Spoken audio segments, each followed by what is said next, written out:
But my task is really not to talk about Khrushchev.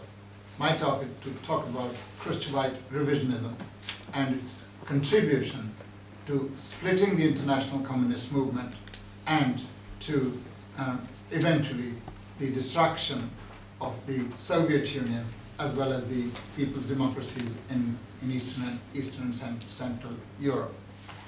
And this attempt to split the international communist movement, whether desired by Khrushchev or not, because he was undoubtedly, while a very clever intriguer and a manipulator, a fool as well. He might have thought that he only had to wave the baton and all the parties in the international communist movement will obey him. That did not happen.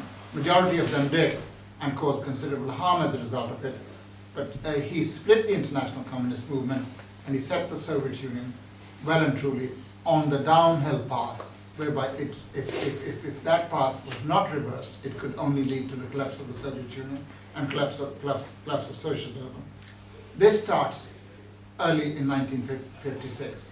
That is just about 3 years after the death of Stalin, when the Communist Party of the Soviet Union holds its 20th Party Congress. This Congress is noted for two things. One, for Khrushchev's vitriolic attack on Joseph Stalin, and secondly, for putting forward certain fundamental propositions which run counter to the basic tenets of Marxism, Leninism. And the both are very much connected. The attack on Stalin is very important. And the attack on Stalin, even though Khrushchev might have entertained personal feelings of enmity towards Stalin and hatred towards Stalin, that is not very important. What is really important is what Stalin stood for, and what Stalin stood for had to be negated by revisionism before it could get on with the job of restoring capitalism.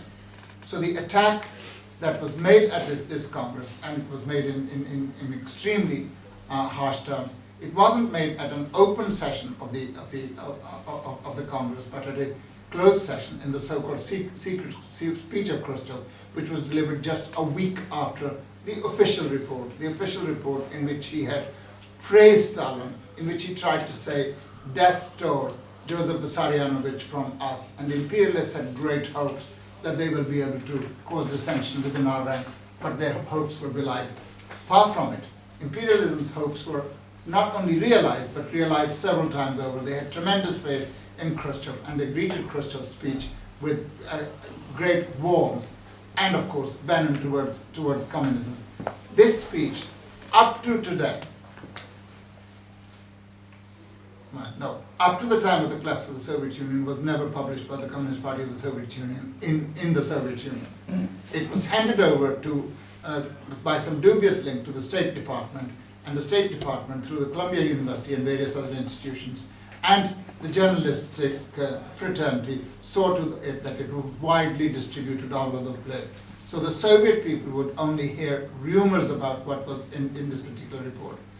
And the Khrushchevites were well advised not to actually publish it in the Soviet Union.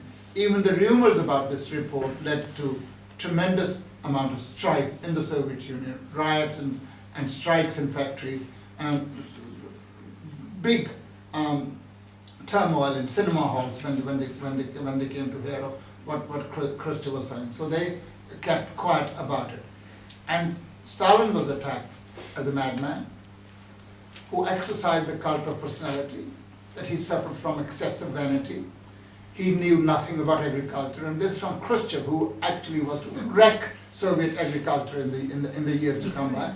He actually only knew about Soviet agriculture and the war from watching films and looking at maps. He knew nothing about it. He was out of touch with the people, and everywhere all he wanted was everybody obeyed him, and he instituted such excessive forms of dictatorial rule that there was violation of socialist law in the country, and the relations among party members were not conducted in a comradely and fraternal way, but in violation of the rules of Leninism in matters of organization. And so the list went on.